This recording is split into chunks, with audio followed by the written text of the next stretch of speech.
আজ আমার honours final ইয়ারের রেজাল্ট বেরিয়েছে। আলহামদুলিল্লাহ খুব ভালো মার্ক নিয়েই অনার্সটা কমপ্লিট করলাম। আমার অনেক দিনের ইচ্ছা ছিল ভালো নাম্বার পেয়ে অনার্সটা শেষ করার।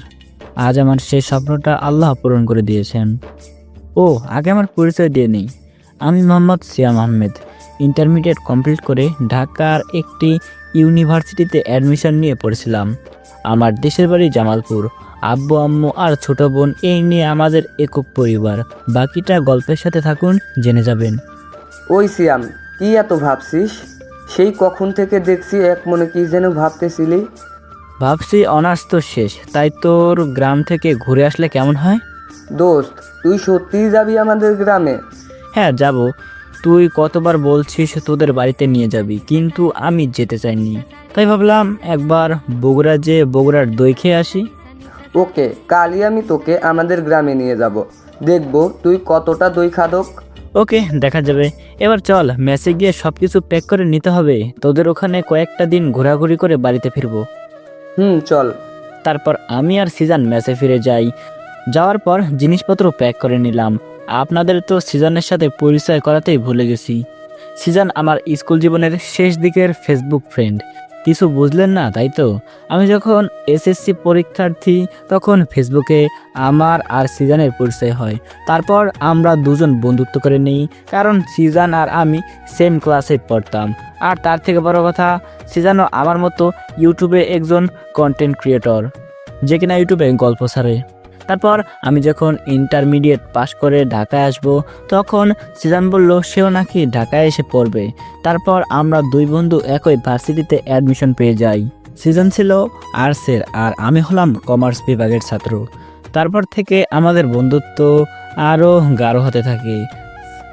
এখন সিজন আমার বেস্ট ফ্রেন্ড। তো অনেক কথা বলে ফেললাম, এবার চলুন গল্পে ফিরি। খুব সকালে ঘুম থেকে উঠে ফ্রেশ হয়ে দুজনে নাস্তা করলাম। তারপর বাস স্ট্যান্ডে এসে বাসে উঠে বসলাম। সিজান কাল রাতেই আমাদের দুজনের বগুড়া যাওয়ার টিকিট কেটে রেখেছিল। 5 মিনিট পর বাস চলতে শুরু করলো বগুড়ার উদ্দেশ্যে। ঢাকা থেকে বগুড়ার দূরত্ব বেশ, বাসে যেতে অনেক সময় লেগে যায়। আর ঢাকার রাস্তায় যে যানজট, এতটা সময় বাসে যেতে বোরিং লাগছে। কিন্তু শালা সিজান দেখছি দিব্যি বিন্দাস মোডে আছে। শালা পারেও বটে, কানে হেডফোন লাগিয়ে গানের তালে তালে দুলছে। তখনই একটা আইডিয়া পেয়ে গেলাম, তাই ফোনটা বের করে আমার গল্প শোনা শুরু করে দিলাম। এর মধ্যেই বাঁধলো আরেক আপত্তি। বাসটার দুটো চাকা মাঝপথে পাংচার হয়ে গেল। রাস্তায় বড় বড় প্যারাক পড়েছিল, আর আশেপাশে ঘরবাড়িও নেই। গ্যারেজ থাকার কথা তো বাদই দিলাম। তারপর আর কি, ড্রাইভার আর কন্ডাক্টর মিলে বাসে যে এক্সট্রা চাকা ছিল সেগুলো বের করে চাকা পাল্টাতে গেল। এভাবেই প্রায় 3 ঘন্টা লেগে গেল। তারপর বাসটা আবারও চলতে শুরু করলো। অনেক জ্যাম থাকায় পরের দিন ফজরের পর বগুড়া বাস স্ট্যান্ডে এসে নামলাম। এখান থেকে বাসে করে যেতে নাকি আরও 1 ঘন্টা লাগবে। এদিকে খুব ক্ষুধা লাগছে। রাতে একটা হোটেল থেকে খেয়েছিলাম। সিজান, আগে হোটেলে চল, খুব খিদা লাগছে। হ্যাঁ চল, আমারও একই অবস্থা। তারপর দুজনে একটা রেস্টুরেন্টে গিয়ে ফ্রেশ হয়ে নিলাম। সকালের নাস্তাটা করে আবারও বাসে উঠে বসলাম। এখন সকাল 9টা। আমরা এইমাত্র বাস থেকে নামলাম। বর্ষাকালের এই ভ্যাপসা গরম খুব অস্বস্তি লাগছে। ওই শালা, আর কত দূর? দোস্ত, আর 5 মিনিট। তবে যাই বলি, গ্রামটা কিন্তু খুব সুন্দর। কিছুটা এগোতেই সামনে পড়লো একটা খেলার মাঠ। সেদিকে চোখ পড়তেই থমকে দাঁড়ালাম। সিজান আমার এভাবে দাঁড়িয়ে পড়ায় বলল, সিয়াম, কি রে, এভাবে পথের মাঝখানে দাঁড়িয়ে গেলি কেন? ভাই ওদিকে দেখ, একটা মেয়ে ছোট বাচ্চাদের সাথে খেলছে। আরে এটা তো জান্নাত, আমার চাচাতো বোন। ওই শালা, জান্নাত তোর চাচাতো বোন মানে? জান্নাত আমার বড় চাচার ছোট মেয়ে। ওই শোন, ও তোর ভাবি, চাচাতো বোন নয়, বুঝলি? এই বলে সিজানের কাঁধে হাত রাখলাম। ওই, তোর কি মাথা ঠিক আছে? কি সব বলছিস? চুপ শালা। ওরা মাঠে ক্রিকেট খেলছিল। একটা ছোট ছেলে বলটা মেরে আমার পায়ের কাছে এনে ফেললো। আমি বলটা হাতে তুলে নিলাম। তখনই জান্নাত দৌড়ে আমার কাছে আসলো বলটা নিতে। জান্নাত কাছে আসতে আমি বললাম, আসসালামু আলাইকুম। আলাম। এ কি, আপনি আমাকে দেখে তোতলাচ্ছেন কেন? ভয় পাইছেন নাকি? তখন সিজান বলল, সিয়াম, জান্নাত কথা বলতে পারে না। 10 বছর আগে একটা অ্যাক্সিডেন্টে ও বাকশক্তি হারিয়ে ফেলে। কিন্তু আশ্চর্যের বিষয়, জান্নাত তোর কথার উত্তর দিল কিভাবে? খুব অবাক হয়ে বললাম, কি বলছিস? জান্নাত কথা বলতে পারে না? প্রায় 10 বছর? হ্যাঁ, আমি প্রতিদিন ওর খোঁজ নিতাম। আজ প্রথম তোর সাথেই কথা বলল। দেখলি তো, আমি যা বলছিলাম দেখিস তাই হবে। তারপর জান্নাতের হাতে বলটা দিয়ে দিলাম। জান্নাত, বাসায় চল। অনেকদিন পর গ্রামে আসলাম। আজ তোদের সাথে জমিয়ে আড্ডা দিব। আর ও আমার বেস্ট ফ্রেন্ড শিয়াম। আমাকে দেখিয়ে কথাটা বলল। তারপর সিজান আমাকে আস্তে করে বলল, তুই যেটা বললি সেটাই হবে, কিন্তু কি হবে? আমি বললাম, কেন, ভুলে গেলে নাকি জান্নাত তোর বোন থেকে ভাবি হবে? শালা, তুই কি serious? Yes bro, I am very very serious. তোর কি মনে হয় আমি ফান করছি?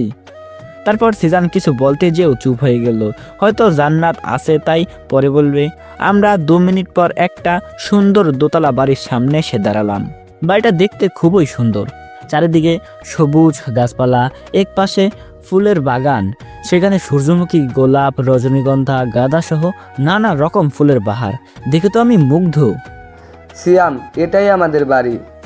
দোস্ত, তোদের বাড়িটা কিন্তু খুব সুন্দর, তবে তোর বোনের থেকে কিছুটা কম। তুই একটু চুপ কর না। ভুলে যাচ্ছিস আমাদের সাথেই জান্নাত আছে। ওকে, এবার ভেতরে চল, খুব ক্লান্ত লাগছে। তারপর আমরা 3 জন বাড়ির ভেতরে আসলাম। জিসান বাবা, কেমন আছিস? আব্বু, আলহামদুলিল্লাহ আমি ভালো আছি। তুমি কেমন আছো? আলহামদুলিল্লাহ, আমিও ভালো আছি। আমি তখন আঙ্কেলকে সালাম দিলাম। আসসালামু আলাইকুম আঙ্কেল। ওয়ালাইকুম আসসালাম। তোমার নামটা যেন কি? জি, আমার নাম সিয়াম আহমেদ। বাবা সিয়াম, তুমি কেমন আছো? আলহামদুলিল্লাহ, আমি ভালো আছি। তারপর ওনাদের সাথে পরিচয় হয়ে নিলাম। আমার হবু শ্বশুর শাশুড়িও এই তালিকার বাইরে নয়। তারপর সিজানের রুমে গিয়ে ফ্রেশ হয়ে নিলাম। সকালে বগুড়া থেকে খেয়ে আসছি, তাই একটু ঘুমালাম। এদিকে সিজান সবার সাথে আড্ডায় মেতে উঠলো। সেখানে আমার কথা উঠতেই সিজান বলল, জানো আম্মু, আজ না একটা আশ্চর্যজনক ঘটনা ঘটেছে। জান্নাতের বড় এক বোন আর সবার বড় একটা ভাই আছে। তাদের নাম যথাক্রমে নীলা ও রাতুল। কি বলিস? সেই আশ্চর্যজনক ঘটনাটা কি? তোমরা আগে বলো তো, জান্নাত সেই অ্যাক্সিডেন্টের পর কখনো কোনো কথা বলেছে? না জান্নাত, এই 10 বছরে কোনো কথাই বলিনি, কিন্তু তুই হঠাৎ এইসব কেন জিজ্ঞাসা করছিস? আম্মু, আজ বাড়িতে আসার সময় একটা অবাক করা কাণ্ড ঘটেছে। সিজান, তুই সোজাসুজি বলতো কাহিনীটা কি? তোমরা বিশ্বাস করবে কিনা জানি না, আজ যখন আমি আর সিয়াম বাড়িতে আসছিলাম তখনই দেখলাম জান্নাত মাঠে বাচ্চাদের সাথে ক্রিকেট খেলছে। একটা ছেলে ব্যাট মেরে বলটা সিয়ামের পায়ের কাছে ফেলে। তারপর জান্নাত বলটা নিতে আমাদের কাছে আসে। সিয়াম ওকে সালাম দেয়। তখন ওই জান্নাত তোতলাতে তোতলাতে সালামের জবাব দিল। সিজানের লাস্ট বলা কথাটা শুনে সবাই অবাকের শেষ সীমা অতিক্রম করলো। সিজান, কি বলছিস? এটা কি সত্যি?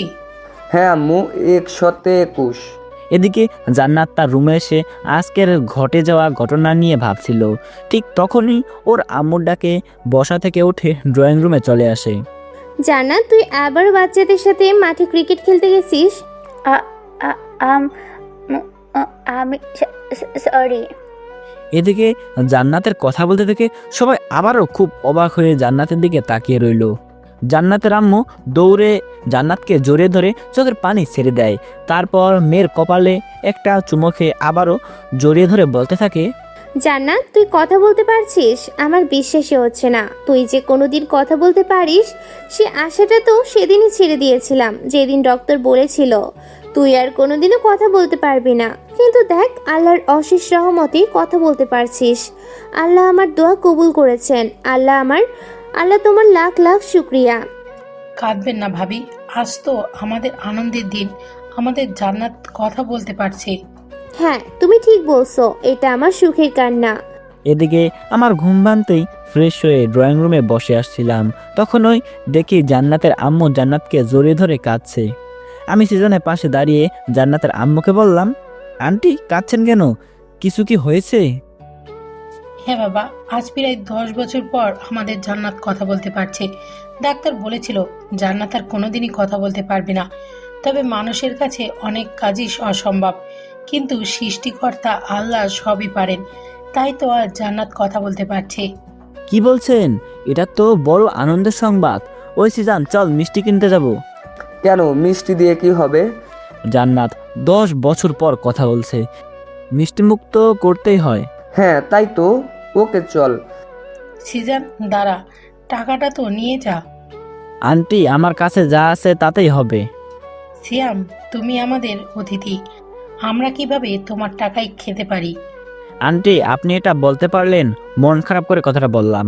আমার মন খারাপের কারণটা বোধহয় আন্টি বুঝতে পারছেন, তাই বলল। আচ্ছা বাবা, তুমি তো আমাদের পরিবারেরই একজন, তুমি আর এই সিজান আমার কাছে আলাদা নয়, তাই তুমি মিষ্টিটা কিনে এনো। আন্টি, আপনাকে অসংখ্য ধন্যবাদ আমাকে এই পরিবারের একজন মনে করার জন্য। সিজান, চল তাড়াতাড়ি। তারপর আমি আর সিজান চলে এলাম বাজারে। তখন সিজান বলল, শালা, আম্মুকে এমনভাবে বললি যেন টাকাটা নিজে ইনকাম করেছিস। ওই, সম্মান দিয়ে কথা বল, আমি তোর দুলাভাই লাগি। ওই, তোরে কে বলেছে? জান্নাত আমার 10 দিনের ছোট, সেই হিসাবে আমি তোর সুমন্দি লাগি। কিন্তু আমি তোকে শালা বলেই ডাকবো। সেটা তোর ব্যাপার, বন্ধু যখন বলতেই পারিস। শালা, চল তো, তোর বোনের জন্য বগুড়ার সবচেয়ে ভালো মিষ্টিটা নিব। বাপের টাকায় আমার বোনকে মিষ্টি খাওয়াবি? ক্ষমতা থাকলে নিজে রোজগার কর, তারপর আমার বোনকে খাওয়াতে আসিস। ওই শালা, আমার বাপের টাকায় মিষ্টি নিব নাকি? তুই কি ভুলে গেছিস নাকি আমি অনলাইনে পার্ট টাইম জব করি? হ্যাঁ, সত্যিই ভুলে গেছিলাম। ভালো করছিস, এবার চল। তারপর আমরা একটা মিষ্টির দোকানে গেলাম। সেখান থেকে কয়েক রকমের মিষ্টির সাথে বগুড়ার বিখ্যাত দই নিলাম। মিষ্টি নিয়ে ফিরছিলাম, ঠিক তখনই চোখে পড়ল সিজানদের বাড়ির পাশে বাগানের দিকে। পরন্ত বিকেলে এক নীলপরি তার বাগানের ফুলগুলো নিয়ে খেলা করছে।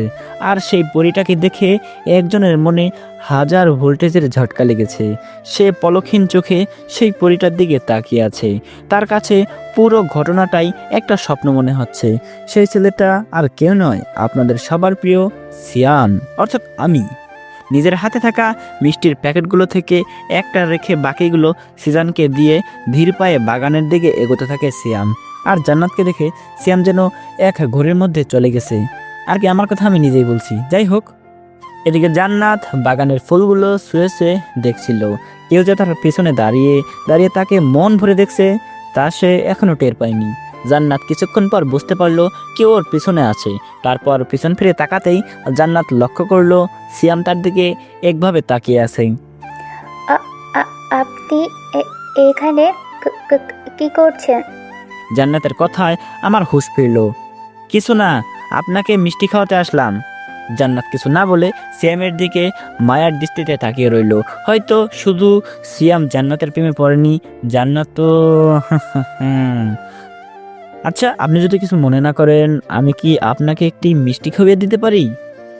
আরে, মনে করবা না মানে? এইটা তো ভদ্রতার খাতিরে বলছি। তুমি আমারে তোমার জামাই ভাইবা মিষ্টিটা খাবা, বুঝলা?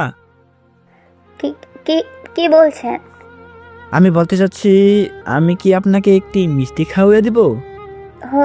হুম। জান্নাত বলার সময় ওর মুখটাতে লজ্জামাখা একটি হাসি ফুটে উঠছিল, যা দেখে সিয়ামের মনটাতে আনন্দের জোয়ার বইছে। সিয়াম অর্থাৎ আমি মিষ্টির প্যাকেট থেকে একটা মিষ্টি নিয়ে জান্নাতের মুখের সামনে এগিয়ে দিলাম। জান্নাত লজ্জা মাখা মুখে মিষ্টি অর্ধেকটা খেয়ে নিল। জান্নাত তার মুখে সেই মিষ্টিটুকু খাওয়ার পর যখন ওই বাকিটা খেতে যাবে, তখন ওই জান্নাতের আধ খাওয়া মিষ্টিটা আমি খপ করে খেয়ে নিলাম। সত্যি বলতে আমার উদ্দেশ্যটাই ছিল মিষ্টি খাওয়া।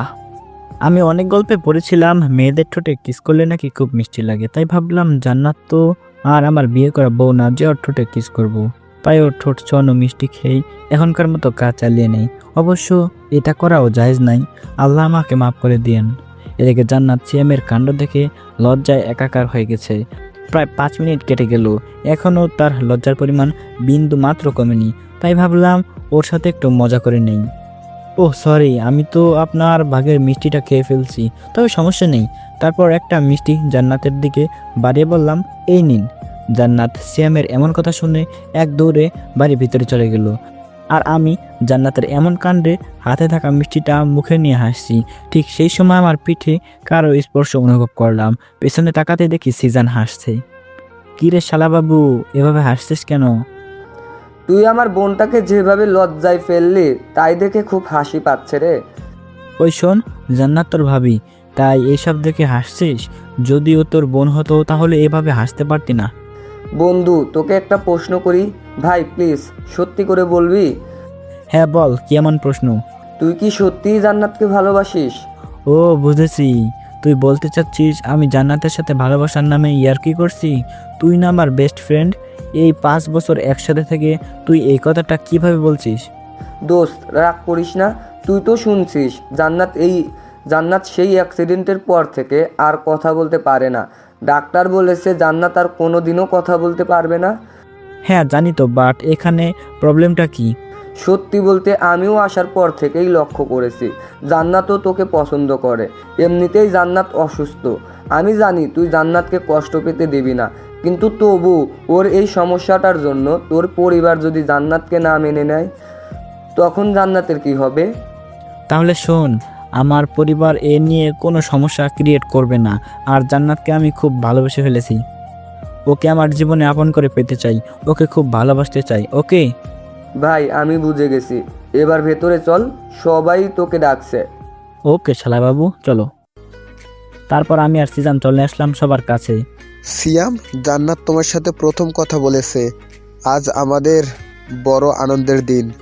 হ্যাঁ সেটাই স্বাভাবিক, কিন্তু যার জন্য সবাই এতটা আনন্দে আছে তিনি কোথায়? জান্নাত ও রুমে ড্রেস চেঞ্জ করছে। ও আপনারা সবাই মিষ্টিগুলোর দিকেও একটু তাকান, সেই কখন থেকে সকলের অপেক্ষায় বসে আছে ওরা। বাহ, তোর দেখছি ওদের জন্য খুব দরদ। আরে আমার সব দরদ তো তোর বোনের জন্য, কিন্তু সেটা তো আর প্রকাশ করতে পারছি না, তাই একটু পেঁচিয়ে বলতে হচ্ছে। তাই নাকি? ওই যে আপনার দরদে আসছেন। সিজনের কথা মতো আমি সিঁড়ির দিকে তাকাতেই এক গোলাপি পরীকে আবিষ্কার করলাম। শালা ভাই সিজান, বলেন দুলাভাই। আমার একটু ধর তো, মনে হচ্ছে পরে যাব। ওই তোর সিনেমার ডায়লগ অফ কর। শালা বাবু, এক মাঘে শীত যায় না। হ্যাঁ রে দুলা বন্ধু, আমি যদি এটা না জানি তাহলে কি আর অনার্স করতে পারতাম নাকি? একে বলে কোনো কাজ হবে না। শালা কই একটু আমাদের প্রেমে সাহায্য করবি? যা শালা। জান্নাত আসার পর সবাই আনন্দে মেতে উঠেছে, যেন কতদিন পর তাদের এই আনন্দ উৎসব চলছে। এই সবের মাঝে আমার নজর ছিল শুধু তার ওপর। অবশ্য সেও সকলের নজর এড়িয়ে আমাকে দেখার চেষ্টা করছে। এখন রাত প্রায় 10টা। এটা তো গ্রাম, তাই সবাই প্রায় ঘুমিয়ে পড়ছে। সিজন বিছানায় শুয়ে শুয়ে এপাশ করছে লোডশেডিংয়ের কারণে। আর আমার তো গরম একদম সহ্য হয় না। শুয়ে শুয়ে হাত ফাঁকা ঘোরাচ্ছি আর ঘুমানোর চেষ্টা করছি। আমার সব চেষ্টাই বিফলে যাচ্ছে, ঘুম কিছুতেই আসছে না। রাত 12টার দিকে কারেন্ট আসলো আর আমিও পাড়ি দিলাম ঘুমের দেশে। পরের দিন ঘুম থেকে উঠে ফ্রেশ হয়ে খাটে বসে আছি আর ভাবছি এই সকালে জান্নাতের সাথে ঘুরতে যেতে মন চাচ্ছে, কিন্তু জান্নাতকে কথাটা বলবো কি করে? ওই তুই সবসময় এত ভাবাভাবি করিস কেন বলতো? কবি হওয়ার স্বাদ জাগছে নাকি? না রে, ওসব ফালতু কাজ আমি করবো। আইডিয়া, ওই সিজান, বল। তোর বোনকে বল না আমার সাথে ঘুরতে যেতে। কেন, তোর মুখে কি সেলোটেপ লাগানো আছে নাকি? আচ্ছা, আমি না মাঝে মাঝে কনফিউশনে পড়ে যাই। তুই আমার বেস্ট ফ্রেন্ড নাকি বেস্ট? আমি তোর বেস্টু, মানে তোর ভালো বন্ধু আবার বড় শত্রু। তাহলে ভালো বন্ধু হিসাবে আমার এই উপকারটা করতে পারিস? ওকে, তুই যখন এত করে বলছিস তাই করছি, বাট পরে বড় শত্রুর কাজটাও কিন্তু করে দেখাবো। দেখাইস, এখন যা। তারপর সিজন চলে গেল জান্নাতকে ম্যানেজ করতে, আর আমি ভালো করে জানি কাজটা হয়ে যাবে, তাই একটু সাজুগুজু করছি। এই প্রথম হবু বউটার সাথে ঘুরতে যাব, একটু না সাজলে কি হয় নাকি? কেউ আবার অন্য কিছু ভাববেন না। একটা ভালো টি শার্ট এর সাথে ব্র্যান্ডের ওয়াচ, আর তার সাথে চুলটা একটু আঁচড়ে নিলাম। এটাই আমার সাজগোজ। সিজন জান্নাতকে ডাকতে গেছে প্রায় 20 মিনিট, এখনও তার খবর নেই। আমি এসব বলছি আর দরজার দিকে তাকাচ্ছি, তখন এই সিজন রুমে আসলো।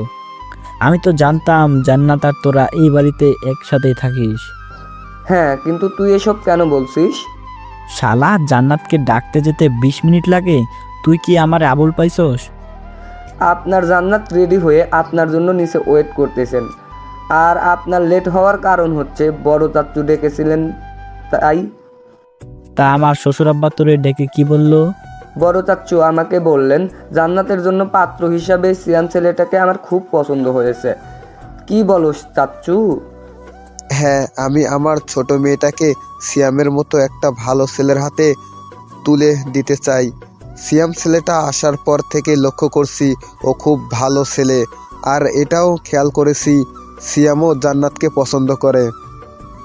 কিন্তু সিয়াম কেন? আমার জানাশোনা অনেক ভালো ছেলে আছে। সেই সব আমার জেনে কাজ নেই, তুই এই বিষয়টা নিয়ে সিয়ামের সাথে কথা বল। আচ্ছা চাচ্চু, আমি তাহলে আসি। হ্যাঁ, যা। সিজনের কথা শেষ হতে না হতেই দিলাম শালারে উত্তম মাধ্যম। শালা তাহলে আমার বড় শত্রু হওয়ার দিকটাও দেখিয়ে দিল। এই সিয়াম, মারছিস কেন? কই এই খবরটা শুনে আমাকে রেস্টুরেন্টে নিয়ে খাওয়াবি, তা না করে মারছিস। এটা কিন্তু অন্যায়। চুপ শালা, বেশি বকবক করলে একদম জায়গা মতো মেরে না একেবারে চুপ করে দেব। আরে ভাই, মারছিস কেন এটা তো বলবি।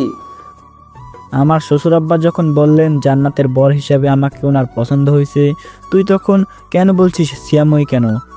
আমার চেনা জানা ভালো অনেক ছেলে আছে। তুই এই জন্য আমাকে এতগুলা মার মারলি? তুই না আমার বরফও। হ্যাঁ, তাতে কি? আমি আমার ফোকে মারতে পারি, এটাই তো স্বাভাবিক। এজন্যই কেউ বলেছিলেন কারো উপকার করতে নেই। রাখ তো তোর যত সব ফালতু কুইটস। এই বলে তাড়াতাড়ি রুম থেকে বেরিয়ে এলাম। শালা সিজনের বকবকানি শুনে ভুলেই গেছি জান্নাত আমার জন্য ওয়েট করছে। আমি দ্রুত পায়ে হেঁটে নিচে চলে এলাম। নিচে আসতেই দেখলাম জান্নাত সোফায় বসে আছে। মিস জান্নাত, চলুন যাওয়া যাক। হ্যাঁ। আমি আর জান্নাত বাইরে আসতেই জান্নাত সেই মাঠের দিকে চলতে লাগলো যেখানে আমাদের প্রথম দেখা হয়েছিল। জান্নাত, আমরা কি মাঠের দিকে যাচ্ছি? মাঠ থেকে একটু দূরে একটা ছোট পার্ক আছে। আচ্ছা তাহলে চলুন পার্কটা দেখে আসি। তারপর আমরা আবারও হাঁটতে লাগলাম গন্তব্য সেই ছোট্ট পার্কটি। আমি এইমাত্র লক্ষ্য করলাম জান্নাতের বলা কথাগুলো ধীরে ধীরে স্পষ্ট হয়ে উঠছে। আগে তো কিছুই বলতে গেলে দুটো অক্ষর একসাথে কখনো বলতে শুনিনি। যাক, যা হচ্ছে আল্লাহ আমার ভালোর জন্যই করছেন। তাহলে আমার বউয়ের সাথে জমিয়ে প্রেমালাপ করার স্বপ্নটা অবশেষে পূরণ হতে চলেছে। আমরা প্রায় মাঠটার কাছে চলে আসছি। এমন সময় একটা ছেলে এসে আমাদের পথ আটকায় দাঁড়ালো আর জান্নাতকে উদ্দেশ্য করে বলল, কিরে জানু, এই হিরো মার্কা পোলাটা তোর বর নাকি? তোর বাপ কি একে তোর জন্য কিনে আনছেন? আর তাছাড়া তোর মতো বাবাকে কে জেনে শুনে বিয়ে করবে? এই বলে ছেলেটা দাঁত কেলিয়ে হাসতে লাগলো। আর এসব দেখে আমার শরীরে যত রাগ আছে সব উঠে গেল। আমি জান্নাতকে জিজ্ঞাসা করলাম, জান্নাত, এই ছেলেটা কে? এখানকার মেম্বার। এ ছেলে আমারে রোজ বিরক্ত করে। ওহ দাঁড়াও, একে দেখছি। ওই তুই আমারে দেখবি? নে দেখ, কি দেখবি? শুন, মার খেতে না চাইলে চুপচাপ কেটে পড়, আর কোনোদিন যেন তোকে জান্নাতের আশেপাশে না দেখি। তাই নাকি? এই জানু, তোর বর নাকি এই জিসানকে মারবে? না, এর সাথে কথা বলে কাজ নেই। দাঁড়া, সিয়াম কি জিনিস আজ তুই দেখবি। মনে মনে কথাটা বললে শরীরের সমস্ত শক্তি হাতের মুঠোয় এনে জিসানের বুকের সজোরে আঘাত করলাম। আমি নিয়মিত ব্যায়াম করি, তাই এক আঘাতেই জিসান মাটিতে লুটিয়ে পড়লো। তারপর শালার বুকে ইচ্ছামতো লাথি মারলাম। আমার রাগ যেন কমছেই না। অবশেষে খুব জোরে ওর পায়ে একের পর এক লাথি মেরে যাচ্ছি। শালার কত বড় সাহস, সিয়ামের জান্নাতকে বাজে কথা বলে। আবার বলে কি না জানু, আজ তোর জানু বলা বের করছি। এদিকে জান্নাত সিয়ামের এই হিংস্রতা দেখে বোঝা যায় এখন ওকে না আটকালে রাগের মাথায় জিসানকে মেরেও ফেলতে পারে। কিন্তু সিয়াম যে পরিমাণে রেগে আছে, ওর কাছে যেতে জান্নাতের খুব ভয় করছে। যদি জিসানের কিছু একটা হয়ে যায় তাহলে সিয়ামকে জেলে যেতে হবে, যা জান্নাত কোনোভাবেই হতে দিতে চায় না। জান্নাত সবেমাত্র সিয়াম ছেলেটার মায়ায় নিজেকে জড়িয়েছে, তাই ভয় পাওয়া সত্ত্বেও সিয়ামের কাছে গিয়ে ওর হাত ধরে জোরে হ্যাঁচকা টান মারে। সিয়াম হঠাৎ করে পেছন ফিরে জান্নাতকে নিয়ে রাস্তায় ঘাসের উপর পড়ে যায়। এই প্রথম সিয়াম জান্নাতের স্পর্শ অনুভব করলো। সিয়াম জান্নাতের মায়াবী দু চোখে অপলক দৃষ্টিতে তাকিয়ে আছে। জান্নাতের চোখ দুটো যেন যত রাজ্যের মায়ায় ভরা। নিমেষেই সিয়ামের সমস্ত রাগ ভালোবাসায় বদলে যায়।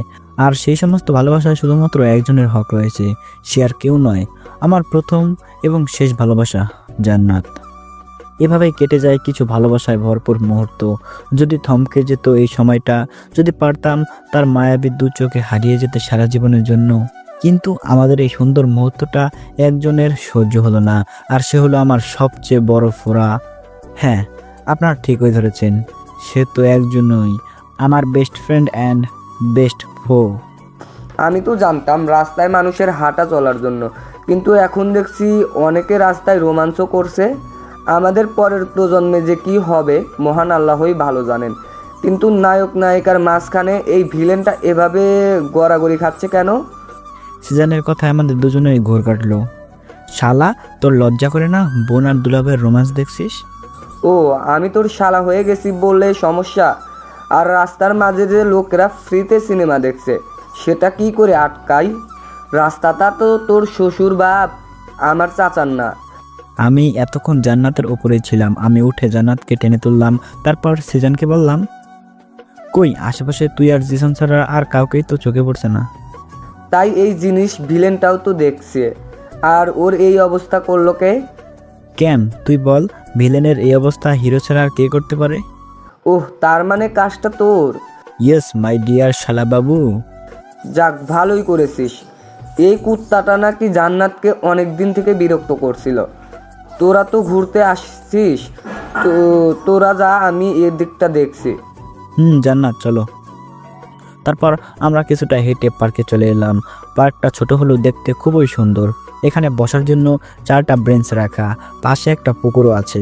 পুকুরের চারিদিক সবুজ গাছপালায় ঘেরা। আমরা গিয়ে পুকুর পাড়ের বেঞ্চটায় বসলাম।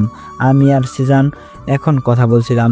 তখন থেকেই দেখছি জান্নাত আমার দিকে তাকাতেই বারবার লজ্জায় চোখ নামিয়ে নিচ্ছে আর মুচকি মুচকি হাসছে।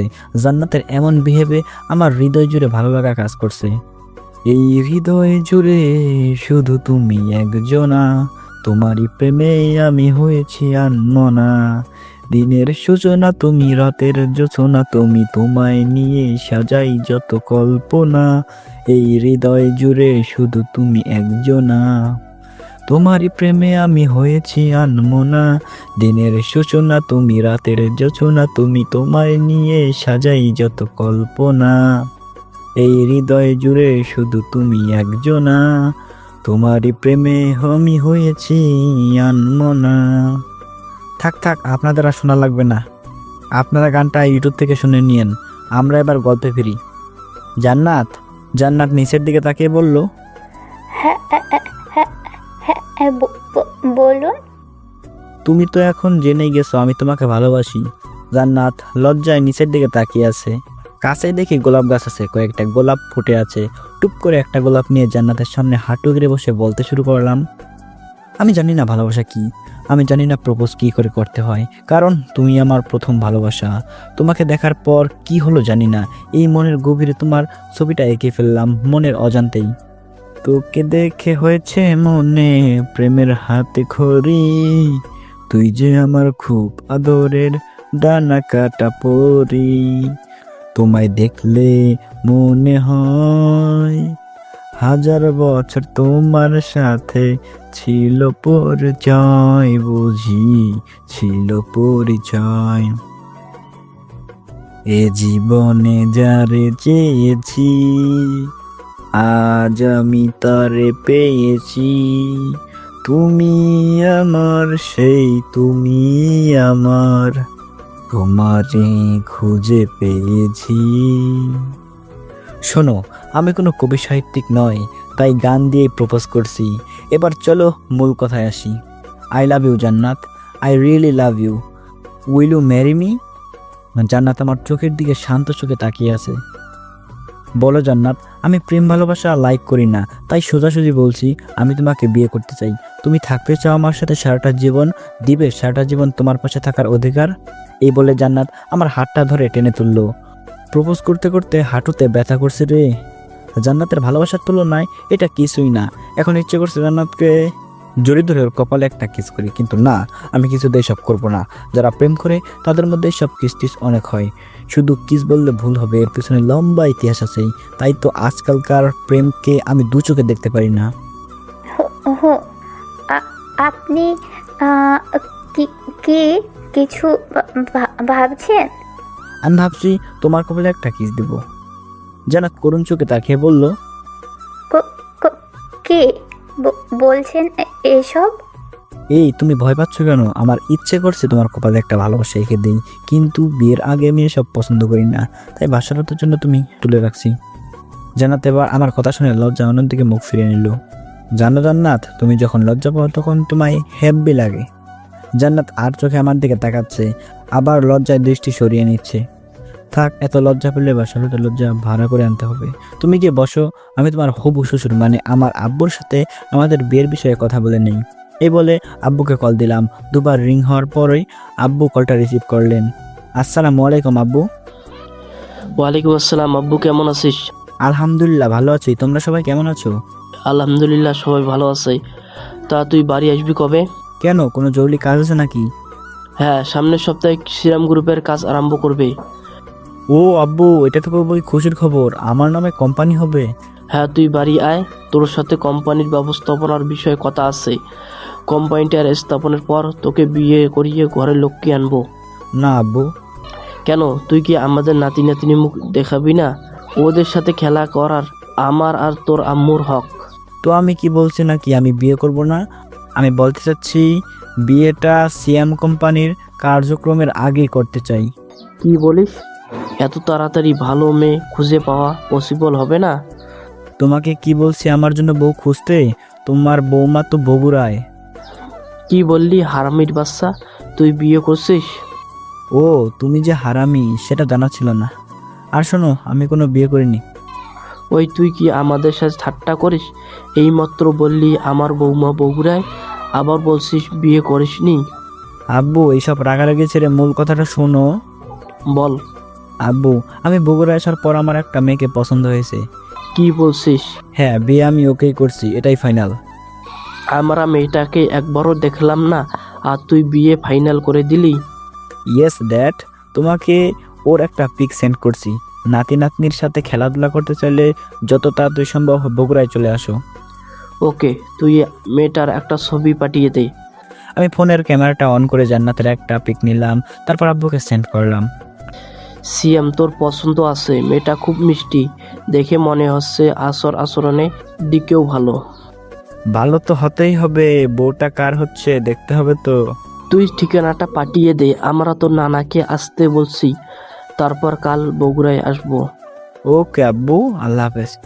আল্লাহ হাফেজ। আমি একটু দূরে দাঁড়িয়ে আব্বুর সাথে কথা বলছিলাম, ফোনটা পকেটে রেখে জান্নাতের কাছে আসলাম। জান্নাত, তোমার হবু শ্বশুর, শাশুড়ি, ননদ, আমার ছোট বোন সহ সবাই আগামীকাল এখানে আসছে। আমাদের বিয়ে আব্বু জানেন? হ্যাঁ, আর উনি আমাকে ওনার মেয়ের জামাই বলে মেনেও নিয়েছেন। মানে? হ্যাঁ তাই, সিজান আমাকে বলছে তোমার আব্বু নাকি তার ছোট মেয়ের জন্য আমাকে পছন্দ করেছেন। সত্যি? হ্যাঁ, একদম সত্যি। চলো এখন তোমাদের বাসায় যাই, আমার পরিবার এখানে আসছে, তাদের জানাতে হবে তো। জান্নাত নিশ্চুপ। কি হলো, যেতে ইচ্ছে করছে না? জান্নাত নিচের দিকে তাকিয়ে বলল, হুম। আচ্ছা তাহলে আরো কিছুক্ষণ থাকি। তারপর আমি আর জান্নাত আরো কিছুক্ষণ বসে টুকটাক কথা বলে বাসায় চলে আসলাম। এসে জান্নাতের আব্বুর সাথে কথা বললাম। উনি তো আব্বু আম্মু আসার খবর শুনে খুব খুশি হয়েছেন। পরের দিন দুপুরের পর আব্বু আম্মু, ছোট বোন, দাদা দাদি, নানা, বড় খালা, বড় খালু, দুই খালাতো ভাই, মানে পুরো বরযাত্রী যাকে বলে। তারপর শুরু হলো আমাদের বিয়ে নিয়ে বড়দের আলোচনা সভা। আমি, সিজান আর দুই খালাতো ভাই সিজানের রুমে আড্ডা দিচ্ছি। ওদিকে জান্নাতের রুমে জান্নাতের বোনেরা আমার বউটারে জ্বালিয়ে মারছে। আমরা জমি আড্ডা দিচ্ছিলাম, ঠিক তখনই আমাকে জ্বালানোর জন্য সুমন দিয়ে এসে হাজির। এবার সিজানও তার দলে ফিরে গেল। আর আমার পক্ষে পুচকে দুটো ভাই, যাদের বয়স যথাক্রমে 12 ও 5 বছর। সো আমাকে একাই এদের বিরুদ্ধে লড়তে হচ্ছে।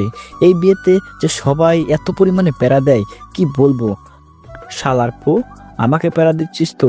বিয়েটা হয়ে যাক, তারপর দেখবি সিয়ামের সবচেয়ে বড় পো কে, সিয়াম কি করে।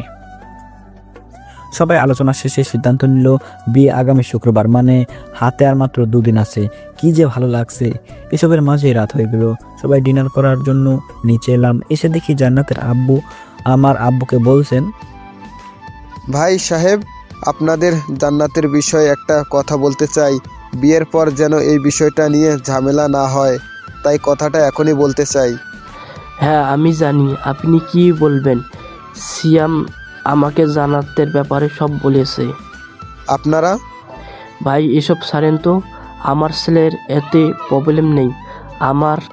আমার ছেলে বলেই দিয়েছে ও জান্নাতকেই বিয়ে করবে, আর না হলে কোনোদিন বিয়ে করবে না। আমরা আবার নাতি নাতিনির সাথে খেলা করার ইচ্ছে অনেক দিন, সেই ইচ্ছেটা তাহলে কোনোদিন পূরণ হবে না। আব্বুর কথা শুনে আমি তো লজ্জায় পড়ে গেলাম। সবার সামনে নাতি নাতনির কথাটা না বললে কি হতো। পিছন ফিরে তাকাতে দেখি জান্নাতের সেম অবস্থা। এদিকে আমার মানে জিসান শালাবাবু আমাকে চিমটি কাটছে আর ভিলেনের মতো হাসছে। শালাবাবু হাসো, আরও বেশি করে হাসো।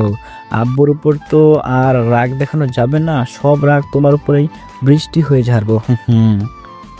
সিয়াম এখানে দাঁড়িয়ে আছিস কেন? সিয়াম, সিজান তোমার টেবিলে এসে বসো। জি আঙ্কেল। তারপর আমি আর সিজান আঙ্কেলের পাশের চেয়ারগুলোতে বসলাম। জান্নাত আমার সামনাসামনি বসছে। তাড়াতাড়ি খাবার খেয়ে রুমে চলে আসলাম। এভাবেই কেটে গেল 2 দিন। আজ আমার বিয়ে। আমার ফোটারে যে কি করছিলাম সেটা তো আপনাদের বলাই হয়নি। সেই দিন রুমে ঢুকে সিজানের পাছায় 4-5টা লাথি মারলাম, তারপর ওরা ধরা ঘুষি, শালাকে মেরে পুরো আধামারা করে ফেলছি। পরের দিন সকালে শরীরের ব্যথায় বিছানা থেকে উঠতে পারিনি। তারপর আন্টি এসে ওর এই অবস্থা দেখে সে কি কান্না, কোনোভাবে এটা ওটা বলে ম্যানেজ করছি। আন্টি যদি জানতো এত বড় কাজটা আমি করছি তখন নিশ্চয়ই ঘাড় ধরে বের করে দিত। আন্টি চলে যেতে সিজান বলল, সিয়াম, তুই আমাকে এভাবে মারতে পারলি? উফ, পুরা শরীর ব্যথা করছে। শালা আমার হওয়ার খুব শখ, নে এবার এর স্বাদটাও দেখে নিলি, তারপর না হয় পুরোটাই খাইয়ে দেবনি। না ভাই, চেখে দেখতেই আমার পেট ভরে গেছে। আর তোর বড় হওয়ার স্বপ্নটাও মিটে গেছে। আমি এখন থেকে শুধু তোর বেস্ট ফ্রেন্ড। আমি মুচকি এসে বললাম, ওর ক্যারেক্টার সার্চিস তাহলে? হ্যাঁ রে, এই ক্যারেক্টার না সারলে আমি আর কোনো ক্যারেক্টার থাকার মতো অবস্থায় থাকবো না। Good boy. আর এখন তোর শুয়ে থাকলে হবে নাকি? আমার বিয়ের সব কাজ তোকে করতে হবে। তুই যে মারছিস, মনে হয় না তোদের বিয়েতে দাঁড়াতে পারবো। সেটা বললে তো হবে না ডিয়ার বেস্ট। মার তো খাইছো হয়ে, এবার আমার বেস্ট ফ্রেন্ড হয়ে কাজগুলো তো তোকেই করতে হবে। ভাই দয়া কর, আজকের দিনটা রেস্ট নিতে দে। আমি কথা দিচ্ছি, কাল থেকে তোর বিয়ের সমস্ত কাজের দায়িত্ব আমার। ওকে যা, তুই আমার সবচেয়ে কাছের বন্ধু, অন্যদিকে জান্নাতের ভাই, তাই আজকের মতো ছেড়ে দিচ্ছি। তারপরের দিন থেকে সিজান ওই সব কাজ সামলে নিয়েছে, না হলে ও জানে আমি কি জিনিস। ফ্ল্যাশব্যাক শেষ, বর্তমানে ফিরি। আমি সকাল সকাল ঘুম থেকে উঠে ফ্রেশ হয়ে জান্নাতের ফুলের বাগানে গেলাম। সকালের এই মিষ্টি রোদে বাগানের সৌন্দর্য যেন বেড়েই চলছে। আমি ফুলগুলোতে হাত বোলাচ্ছি, জান্নাতকে সেদিনের মিষ্টি খাওয়ানোর কথাগুলো ভাবছি আর মনে মনে হাসছি। হঠাৎ কারো কথা শুনে পেছনে তাকাতে দেখি জান্নাতের বড় ভাই রাতুল, মানে আমার সমন্দি। আরে রাতুল ভাইয়া, আপনি এখানে? হ্যাঁ, সেই কখন থেকে তোমাকে খুঁজছি। আমার বোনের বরকে বিয়ের জন্য তৈরি করতে হবে তো। রাতুল ভাইয়ার কথায় আমি কিছুটা লজ্জা হলাম। আমার সামনে লজ্জা পাওয়ার প্রয়োজন নেই। তুমি আমার ছোট ভাই সিজানের মতোই। জি ভাইয়া। তারপর রাতুল ভাইয়ার সাথে চলে এলাম। এসে দেখি সিজান, আমার পাঞ্জাবি পায়জামা, ছোট ভাইরা সাবান, লুঙ্গি আর গামছা নিয়ে আমার জন্য অপেক্ষা করছে। তারপর সবাই আমাকে নিয়ে জান্নাতের বাড়ি পেছনের দিকে একটা পুকুর আছে, সেখানে এসে গোসল করানো আরম্ভ করলেন। রাতুল ভাইয়ার বউ আরও প্রতিবেশী ভাবিরা মিলে আমাকে গোসল করাচ্ছে, আর তার সাথে যে প্যারা দিচ্ছে কি বলবো। সব প্যারা শেষ করে ভালোই বিয়েটা হয়ে গেল। এখন সবাই ড্রয়িং রুমে বসে আড্ডা দিচ্ছি। নীলা, আপু এবং ভাবিরা মিলে বাসর সাজাচ্ছে। আড্ডাটা যেভাবে জমে উঠেছে তাতে মনে হচ্ছে না আজ রাতে বাসর করতে পারবো না, কিন্তু আমার ধারণাকে ভুল প্রমাণিত করে রাত 9:30 বাজে সিজান ও রাতুল ভাইয়া আমাকে বাসর ঘরের সামনে নিয়ে আসলো। তারপর রাতুল ভাইয়া চলে যেতে আমি সিজানকে বললাম, শুনেছি বন্ধুরা নাকি বাসর ঘরে ঢোকার আগে অনেক কিছু শিখিয়ে দেয়, তুই তো আমার বন্ধু, বাসর ঢোকার কিছু টিপসও দিতে পারিস? আমার বোনের বরকে কিভাবে দেই? তাতে কি, তুই তো আমার বন্ধু, শালা হয়ে না বলতে পারিস, আমার বন্ধু হয়ে তো বলতে পারবি। শোন ভাই, আগে আমি জান্নাতের ভাই হইছি, তারপর তোর বন্ধু, তাই আমি এটার পারবো না। নিজের বুদ্ধিতে যা পারিস কর। আমি গেলাম, বেস্ট অফ লাক দুলা ভাই। এ বলে সিজান নিচে চলে গেল। এইখানে তো আমার আর কোনো ফ্রেন্ড নাই, এখন যা করার নিজে নিজেই বুঝে নিতে হবে। তাই হাফ গ্রাম সাহস নিয়ে দরজা ঠেলে আমার স্বপ্নের বাসর ঘরের পদার্পণ করলাম। বাহ, নীলা আপু আর ভাবিরা মিলে রুমটা খুব সুন্দর করে সাজিয়েছে। এই রুমটা এমনিতেই সুন্দর, আমার বউ জান্নাতের রুম এটা। আমি ধীরে ধীরে বিছানায় গিয়ে বসলাম। জান্নাত একটা গোলাপি শাড়ি পরে বড় একটা ঘোমটা দিয়ে বসে আছে। সবার পছন্দের শাড়ি লাল, নীল বা হলুদ হলেও আমার পছন্দের গোলাপি। বিসমিল্লাহ বলে ঘোমটা তুলে জান্নাতের মায়াবী মুখটার দিকে তাকালাম। আজ যেন ওকে একটু বেশি সুন্দর লাগছে। গোলাপি শাড়িতে জান্নাতকে বেশ মানিয়েছে। জান্নাতের কাছে গিয়ে জান্নাতকে আমার বাহু ডোরে বেঁধে নিলাম। প্রথম জড়িয়ে ধরা, উফ কি দারুণ অনুভূতি। জান্নাতও আমাকে আষ্টে পিষ্টে জড়িয়ে ধরছে। জান্নাত জান্নাত মৃদু স্বরে উত্তর দিল, হুম। আর আমি সম্পূর্ণ। কেন জানো? কেন?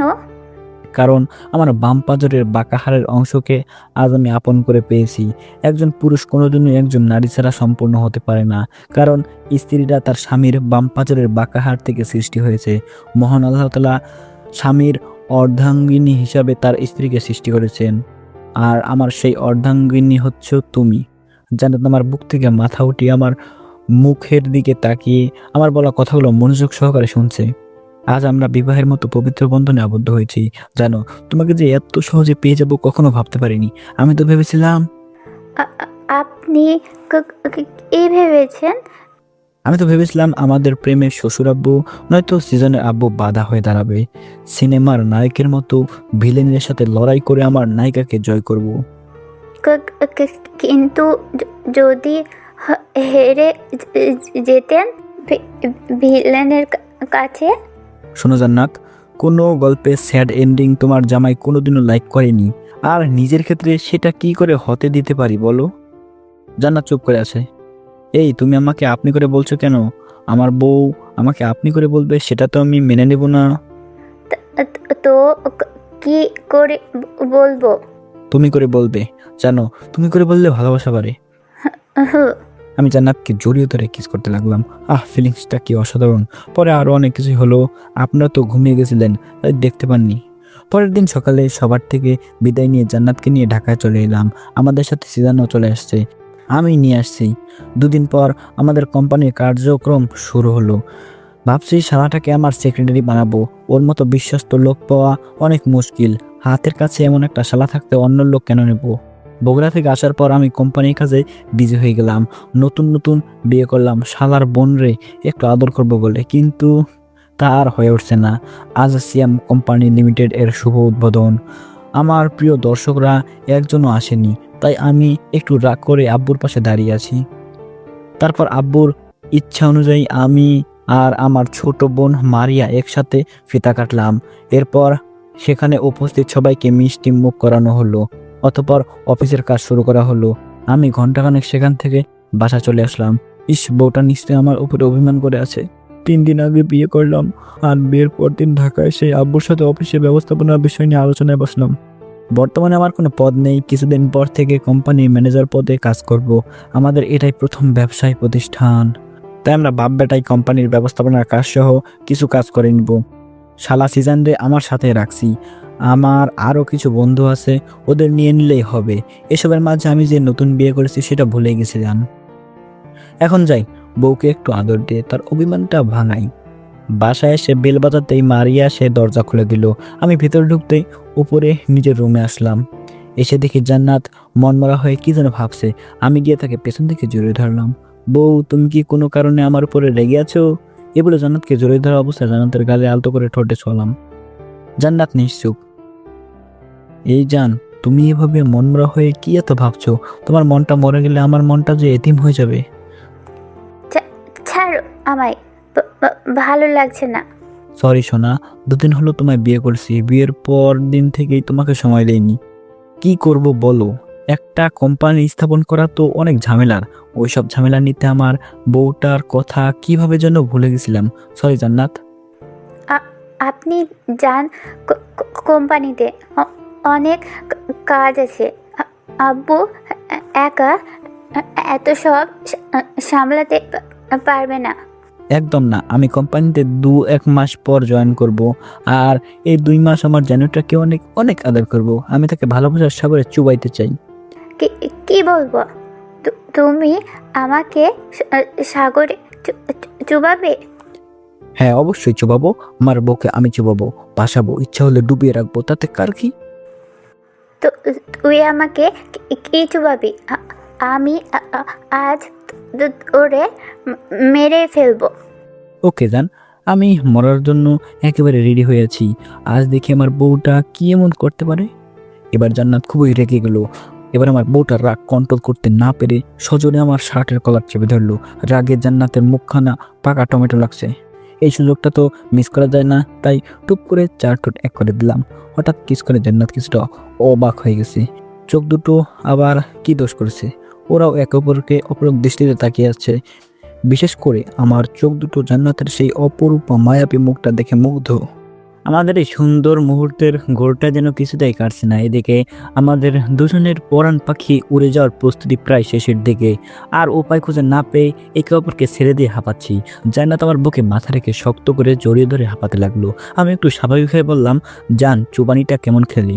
আমার কথা শুনে জান্নাত বলল, আমার দম নাকি এতেই শেষ, এবার তার আমাকে মারার পালা। তাই ঝাঁপিয়ে পড়লো আমার নিরীহ ঠোঁটের উপর। আবারও পরাণ পাখিটা ডানা ঝাপটানো শুরু করেছে। এই মেয়েটা বুঝি সত্যি সত্যি আমাকে মেরে তারপর দম নেবে।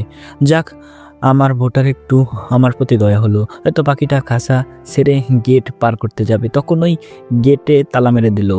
এবারও সেই আগের মতো কে কতটুকু গরম নিঃশ্বাস বের করতে পারে তার প্রতিযোগিতা চলে আসে আমাদের মাঝে। তারপর আর কি, জান্নাতকে আমার ভালোবাসার সাগরে ভাসাতে ভাসাতে শেষমেশ ডুবিয়ে রাখলাম। দুজনে ভালোবাসার সাগরে ডুবে আছি, তো তাই আপনারা দেখতে পাচ্ছেন না। আল্লাহ চাইলে আপনারা একদিন ভালোবাসার সাগরে ডুবে দেখে নিয়েন কি হয়েছিল একটু আগে, ঠিক আছে? এসবের মাঝে সবার জন্য একটা ভালো খবর আছে, আর সেটা হচ্ছে জান্নাত আমার বোবা বউ থেকে ধীরে ধীরে অনেকটাই সুস্থ হয়ে উঠেছে। এখন আর আগের মতো কথা বলতে জান্নাতের অতটা আটকায় না। এখন আমার বোবা বউ থেকে তোতলা বউ হয়ে উঠেছে। ইনশাল্লাহ খুব শীঘ্রই আমার বউ তোতলা থেকে একদম স্বাভাবিক মানুষের মতো কথা বলতে পারবে। সেদিন আপনাদের সবাইকে দাওয়াত করে চা বিস্কুট খাওয়াবো। পরের দিন সকালে, সিয়াম, এই সিয়াম, উঠো, সকাল হয়ে গেছে। সিয়াম, এই উঠো না। আমি হঠাৎ করে কারো চিল্লানি আওয়াজে বিছানায় উঠে বসলাম, কিন্তু সে তো সিসিয়াম বলে ডাকছে। কিন্তু আমাদের বাসায় এরকম অদ্ভুত নামের তো কেউ নেই। আমার নাম তো সিয়াম, কোনো ছোট ভাইও নেই যে তার নাম সিসিয়াম রাখবো। আমি এসব ভাবছি আর হাত দিয়ে চোখ দুটো ডুলটে ডুলটে সামনে তাকাতেই দেখি জান্নাত।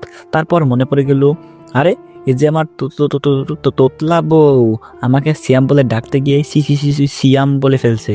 ঘুমের ঘরে আমার জানটার কথা একদম ভুলে মেরে দিয়েছি। এসব ভাবতে ভাবতে হাত দুটো লম্বা করে হাত তুললাম। আমার বরটার ঘুম ভেঙেছে? হ্যাঁ গো বউ। তাহলে উঠে ফ্রেশ হয়ে নিল? না, আমি এখন একটু ঘুমাবো। কি বলছো? তুমি এখন ঘুমাবে? হ্যাঁ গো বউ, তুমিও আসো তো, তোমার জড়িয়ে ধরে ঘুমাবো। এই তুমি এখন ঘুমাতে পারবা না, বুঝলে? কেন? এখন সকাল 10টা বাজে, আর তুমি বলছো ঘুমাবে? এখন ঘুমাতে গেলে খুব খারাপ হবে। আমি একটানে জান্নাতকে আমার বুকে এনে ফেললাম, তারপর বুকের সাথে শক্ত করে জড়িয়ে ধরলাম। আমিও দেখতে চাই কি খারাপ হয়। এই বলে জান্নাতকে জড়িয়ে ধরে চোখ বন্ধ করে ঘুমের ভান ধরে পরে রইলাম। দেখি বউটা কি করে। কিছুক্ষণ পরে মনে হলো কারো ঠোঁটের উষ্ণ ছোঁয়া আমার কপালে এসে লাগলো। সেই সাথে আমার শরীরে 1420 ভোল্টের বিদ্যুৎ বইতে আরম্ভ করে দিছে। উফ, কি ফিলিং! অনেক কষ্টে নিজেকে কন্ট্রোলে রেখে চুপচাপ পরে রইলাম। তারপর জান্নাত আমাকে জড়িয়ে ধরে বলল, আমার বরটা এত ঘুম কাতুরে কেন? একজন মানুষ সকাল 10টা পর্যন্ত ঘুমিয়ে আবার কি করতে ঘুমাতে পারে? আমি এবার জান্নাতের কথা উত্তর দিয়ে বললাম, কে বলেছে তোমার বড় ঘুম কাতুরে? তুমি তাহলে ঘুমাওনি? না বউ, তোমার বরটা না শুধু রাত্রে ঘুমাতে পারে, দিনের রাতের মধ্যে শরীর খারাপ লাগলে একটু ঘুমায়, তাছাড়া সারাদিন বিছানায় পড়ে থাকলেও ঘুমায় না। সরি, আসলে একটু লজ্জা পেয়ে বলল, জানু এত সরি বলতে হবে না, নিজের বরকে একটা কিস দিছো, এটা তো তোমার বরের উপর সম্পূর্ণ অধিকার আছে। আসলে জান্নাত তার কিছু বলতে যাবে তার আগে আমি তাকে আটকে দিয়ে বললাম, এই একটু চুপ করতো। বউ, তোমাকে না আজকে অনেক সুন্দর লাগছে জানো, তোমায় দেখে আবারও ঘাস না মানে ক্রাশ খাচ্ছি। জানাতে পার লজ্জায় থাকতে না পেরে আমার বুকে মুখ লাগালো, তারপর মৃদু সুরে বলল, এই উঠো প্লিজ। উঠবো তো, আগে একটু বুকে আদর করে নিই। কাল রাতে তো ও কাল রাতে খুব ঘুম পেয়েছিল, তাই বউটাকে ঠিক মতো আদর করতে পারিনি। রাগ করো না গো বউ, রাত হয়নি তো কি হয়েছে, এখন এত আদর করব? সুদে আসলে তো পুষিয়ে দিবই, তার সাথে চক্রবৃদ্ধির সুদও নিব। লাগবে না, আমার চক্রবৃদ্ধি সুদ। এই বলে জান্নাত চলে যেতে চাইলে শক্ত করে চেপে ধরলাম। আমার শোনা বউ, সুদ খাবে না কিন্তু আসল তো নিয়ে যাও। এই ছাড়ো না, লাগবে না আমার সুদ আসল। তোমার না লাগতে পারে, বাট আমার তো লাগবে। তারপর যেন খেদার দেওয়ার প্রস্তুতি নিচ্ছে, এমন সময় দরজার কাছে আমার চিরশত্রু মারিয়া করা নাড়ল। মারিয়া শেষমেশ আমার এই কাজেও বাধা দিল, এর শোধ আমি নিয়েই ছাড়বো। মারিয়া আসছে, এবার তো ছাড়ো। ও আসলে আমার কি, শোনো, আমার ননদিনী আমার জন্মের শত্রু, বুঝলে? বউয়ের একটু আদর করবো সেখানেও শত্রুমি শুরু করে দিছে। থ্যাঙ্কস ননদিনী। খুব খুশি হয়েছো, এখন তো বেঁচে গেলা, রাতে তোমার ভাই আসলেও বাঁচতে পারবে না। তারপর আর কি, জান্নাত নিচে চলে গেল আর আমিও ফ্রেশ হয়ে চলে এলাম খাবার টেবিলে। এসে দেখি সবাই আমার জন্য অপেক্ষা করছে, বিশেষ করে শালা সিজান, কারণ আমি আর জান্নাত ছাড়া এখানে তেমন কেউ নেই যার সাথে আমার শালাবাবু আড্ডা দিবে। কিন্তু দুঃখের বিষয় হচ্ছে আমি তো ওর বোনকে নিয়ে বিজি থাকি, তাই শালাবাবু সারাদিন বসে বসে মোবাইল চাপে। সিজানও আমার মতোই রিলেশন পছন্দ করে না, তাই সে একদম একা। ভাবছি কিছুদিন পর শালাটাকে বিয়ে করাবো, ওর দুঃখ আর দেখতে পাচ্ছি না। সত্য হলেও বন্ধু তো। সকালে খাওয়া দাওয়া করে জান্নাতকে নিয়ে পার্কে চলে আসলাম। আমার মাথাটা গেছে, তাই তো এ ভর দুপুরে বউকে নিয়ে পার্কে আসছি। এই সেই যখন পড়েছি এখানে একটা পুকুরও আছে, জান্নাতকে নিয়ে পুকুর পাড়ে এসে বসলাম। তারপর দুজনে কিছুক্ষণ বসে গল্প করে বাসায় চলে এলাম। রাতের বেলা, বউ এবার তোমায় কে বাঁচাবে? এই একদম কাছে আসবে না। তাই তুমি কি আমায় মারবে নাকি? তুমি আমার স্বামী, আমি তোমায় কেন মারবো? যাক, তাহলে ভয়ের কিছু নাই। তারপর জান্নাতের কাছে এগোতে লাগলাম, ঠিক এমন সময় কেউ এসে আমার নাম ধরে ডাক দিল, যাকে আমি এই সময়ে মোটেও আশা করিনি। এখন যে কি হবে আল্লাহ ভালো জানে, আজ বুঝি বউকে আদর করা হবে না আমার। সবার মনে একই প্রশ্ন, দরজার ওপারে মানুষটা কি হতে পারে? সে আর কেউ নয়, সে হচ্ছে আমার দুইটা মাত্র শালাবাবুর একজন, মোহাম্মদ সিজান আহমেদ। আমি রাগে ফুসতে ফুসতে দরজা খুলে বিরক্ত চোখে তাকালাম। ওই শালা, তোর কি সময়ের ধ্যান জ্ঞান নাই? অনার্স পাস করছিস নাকি এক গাবলা ঘাস খাইছিস? এভাবে বলছিস কেন? তো কিভাবে বলবো বলে দে। সবে মাত্র ভাবছি তোর বোনটাকে একটু আদর দেবো, ওনার নাকি আদর ঠিক মতো পাওয়া হয়নি, আর তুই ওর ভাই হয়ে অসময়ে করা নাড়ছিস। ওকে দুলাভাই, আই অ্যাম ভেরি সরি। তোর সরি টরি শোনার টাইম নাই, কেন আসছিস বল, নয়তো কেটে পড়। দোস্ত, আজ রাতটা আমার সাথে থাক না। বাহ, এটা তোর বোনের শ্বশুরবাড়ির আবদার, চুপচাপ কেটে পড়তো। প্লিজ দোস্ত, তুই তো জানিস আমার একা থাকতে ভয় করে। তা তোর ভয় কি? এতদিন ছুটিতে গেছিল নাকি? এই কয়দিন তোর ঠিকই থাকতে পারছিস, এখন আবার ভাব নিচ্ছিস? ওই তোর এসবের কারণ কি বলতো? তোরে কে বলেছে আমি এই কয়দিন ঘুমাইছি? ঘুমিয়েছিস না তো কি চুরি করতে গেছিলি নাকি? আরে আমি এই কয়দিন খাটের নিচে শুয়ে মোবাইল চাপছি। শালায় কয় কি, ও নাকি সারা রাত খাটের নিচে শুয়ে শুয়ে মোবাইল টিপছে? হ্যাঁ, এটা ওর দ্বারাই সম্ভব। একবার আমার একটা ইম্পর্টেন্ট কাজে আবিরদের বাসায় থাকতে হয়েছিল, তখন ঢাকায় আমাদের বাসা ছিল না, আর সেদিন সিজান যা করেছিল তা ভেবেই হাসতে হাসতে আমার পেট ব্যথা হওয়ার উপক্রম। তাই আপনাদের বলতে পারছি না, যদি ব্লাস্ট হয়ে ফেটে যায় তাহলে আপনাদের জন্য গল্প আপলোড দেবো কিভাবে। ওই হাসছিস কেন রে? কিছু না, তুই যা তো। তুই নতুন বিয়ে করছিস, তাই এই কয়দিন না ঘুমিয়েই কোনো মতে কাটিয়ে দিছি, কিন্তু আর পারছি না রে। প্লিজ আয়, খুব ঘুম পাচ্ছে। বললাম তো যাব না, আমি এখন জান্নাতকে আদর খাওয়াবো। আরে আয় না। বুঝতি তুই আজ আমাকে নিয়ে যাবি, কিন্তু আমিও নাছর বান্দা। আচ্ছা ওয়েট, আমি আবিরকে আসতে বলি, ও তোর সাথে থাকতে রাজি হলে ভালো, আর যদি না হয় তো চুপচাপ কেটে পড়। তার মানে তুই আসবি না? তোর ভাবি কষ্ট পেলে আমার দিলটা ফেটে যায় যে। তারপর সিজন রাগ করে গেস্ট রুমে চলে গেল। আমি কয়েকবার ডাকলাম, কিন্তু আমার শ্যালক একটু তেরা টাইপের। আমি ফোনটা নিয়ে আবিরকে কল করলাম। হ্যালো আবির, হ্যাঁ বল। একটু আমাদের বাসায় তো। এত রাতে ডাকছিস কেন? শালা সিজন আমাকে ঘুমাতে দিচ্ছে না, বলছে আমাকে নাকি ওর সাথে থাকতে হবে। কি বলছিস? শালা হয়ে বোন আর বোনের জামাইরে আলাদা করার মতলব?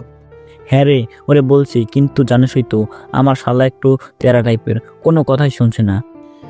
এ তো দেখছি ঘরের শত্রু বিভীষণ। তা আমাকে কি করতে হবে? ওই তোর ওই সব আজে বাজে বাক্য ছাড় আর আমাদের বাসায় চলে আয়। এখন পারবো না রে, খুব ঘুম পাচ্ছে। কি বললি? আরে রেগে যাস কেন? আমি বলছি ধরে নে, এসে পড়ছি। এই বলে কলটা কেটে দিল। আর আমি গেটের সামনে ঘুরে বেড়াচ্ছি। প্রায় 10 মিনিট পর আবির আসলো। ওকে ভেতরে এনে সিজানের রুমে পাঠিয়ে দিলাম। শালা সিজান, তারা তোরে আমি 2 দিনের মধ্যে বিয়ে করাবো। যদি না করাতে পারি তো আমার নাম সিয়াম থেকে সিসিয়াম রাখবো। সব জ্বর ফেস করে চলে আসলাম বউয়ের কাছে। এসে দেখি বউ আমার রাগে শেষ, কিন্তু একটু আগেও তো ঠিক ছিল, এখন আবার আগুন হয়ে যাওয়ার কারণ কি? বউ, ও বউ, তুমি আমার জান্নাত, তা জাহান্নামের আগুনের ফুলকি ফোটাচ্ছ কেন গো? খুব বউকে আদর করার স্বাদ, তাই না? হ্যাঁ গো বউ, খুব সাদা মার সোনা বউটাকে আদর করার। ও আম্মু রে!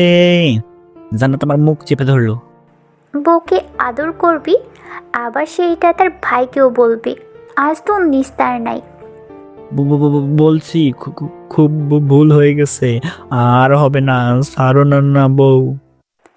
আমি জানতাম আমি কথা বলার সময় তোতলাই, কিন্তু আমার বরটাও দেখছি কথা বলার সময় তোতলাচ্ছে।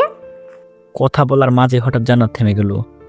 বলছি গলাটা ছাড়ো, দেখবে তোমার বর আর তোতলাবে না। তারপর জান্নাত দেখলো সে এখনো আমার গলা চেপে ধরে আছে। সাথে সাথে গলাটা ছেড়ে দিয়ে নিশ্চুপ হয়ে গেল, কোনো কথাই বলছে না। আমি জানি জান্নাত কেন এভাবে চুপ হয়ে গেছে। আমি জান্নাতের কাছে এসে ওর থুতনিতে হাত রেখে তার চোখে চোখ রেখে বললাম, জান্নাত কি ভাবছো? আমার সাথে ঝগড়া করার সময় তো কথা আটকাচ্ছে না কেন, তাই তো? জান্নাত আমার কথাগুলো অবাক দৃষ্টিতে তাকিয়ে আছে। তারপর চোখের ইশারায় বলল, এটা কিভাবে হলো? আমি তোমাকে দেখার পর থেকে লক্ষ্য করেছিলাম, যখন তুমি আমার সাথে কথা বলতে তখন আমি দেখেছি তোমার বলা কথাগুলো ধীরে ধীরে স্পষ্ট হয়ে উঠছিল। কিন্তু কোনো কারণে যদি আমার উপর রেগে যেতে, তোমার কথাগুলো খুব দ্রুত ক্লিয়ার হতো। যখন আমি তোমার রোগের ঔষধটা পেয়ে গেলাম, তাহলে শুধু শুধু অপেক্ষা করার কোনো মানেই হয় না। কতদিনের শখ আমার বউর সাথে প্রেমালাপ করব, কিন্তু আমার বউটা যে তোতলা। তাই তো ঢাকায় আসার পর থেকে কি করলে বউটা আমার উপর অভিমান করে সেটাই ট্রাই করছিলাম, আর আলহামদুলিল্লাহ আমি সফল হয়েছি। জান্নাত অবাক চোখে তাকিয়ে আমার পুরো কথা শুনছিল। আমার বলা শেষ হতেই আমার বুকে ঝাঁপিয়ে পড়ে 2 চোখ টেনে টানা বর্ষণ শুরু করে দিল। আমিও তাকে বাহুডোরে আবদ্ধ করে নিলাম। আজ যে আমি কতটা খুশি বলে বোঝাতে পারবো না। এদিকে জান্নাত কেঁদে কেঁদে আমার বুকটাকে একদম ভিজিয়ে ফেলছে। আমি জানি এটা দুঃখের কান্না নয়, এটা শোকের কান্না, কিন্তু জান্নাত বলে কি শরীরের সমস্ত নোনা জলই বৃষ্টি হয়ে ঝরতে দেব নাকি?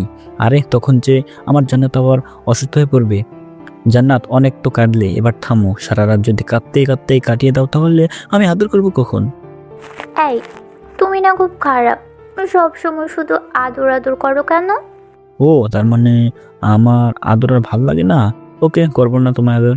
এ বলে বিছানা এক পাশে শুয়ে ঘুমানোর ট্রাই করছি। আমার কাছে এসে বলল,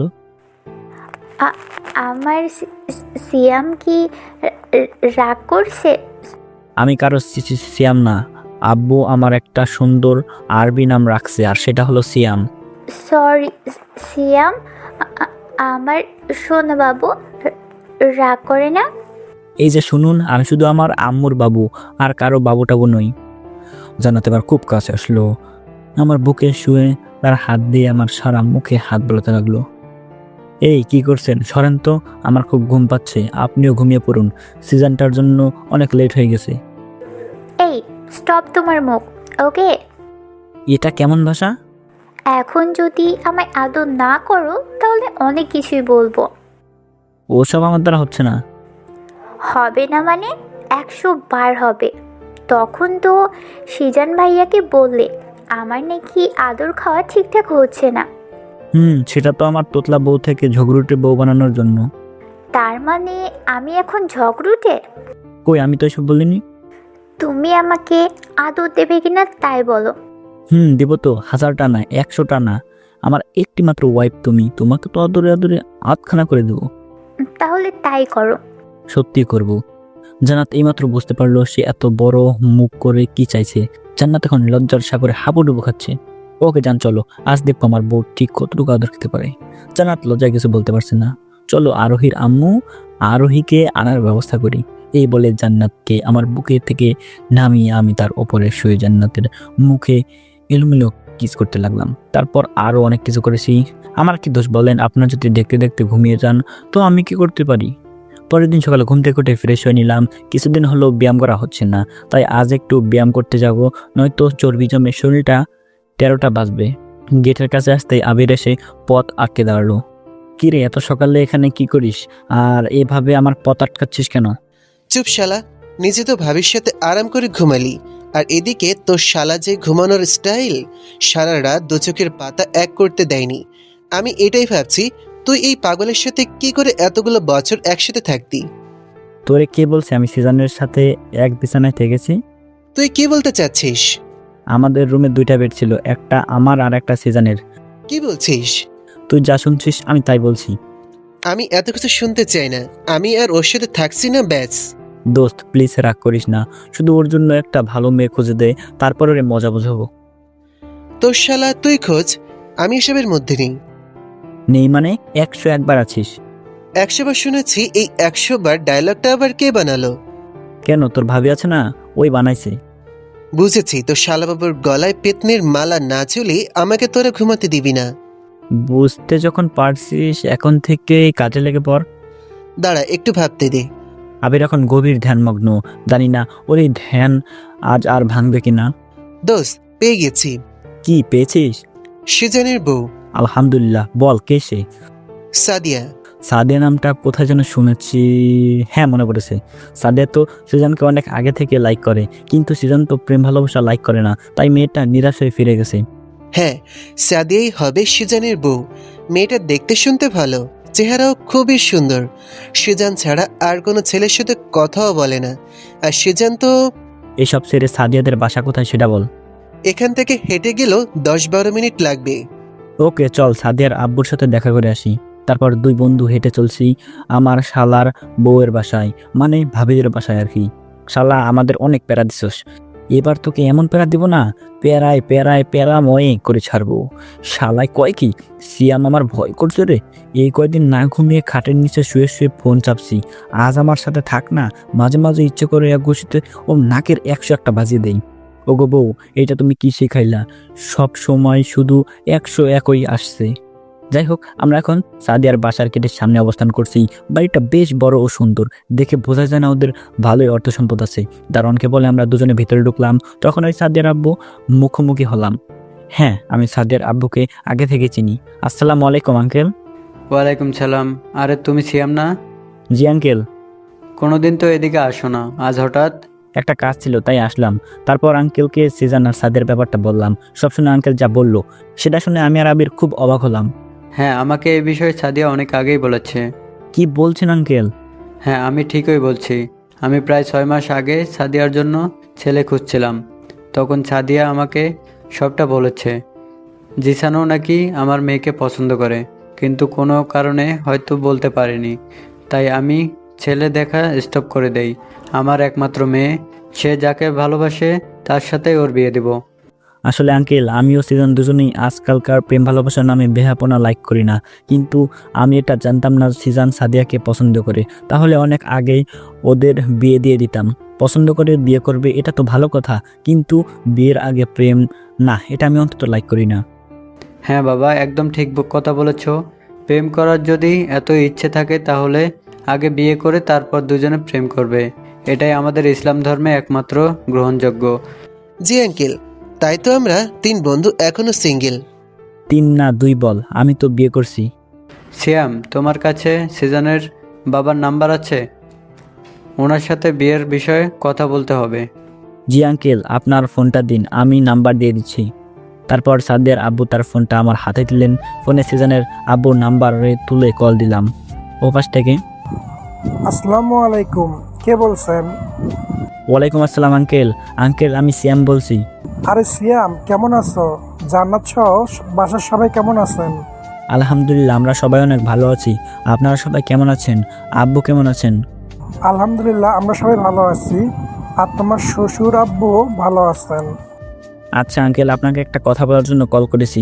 কথাটা হচ্ছে সিজনের বিয়ের বিষয়ে।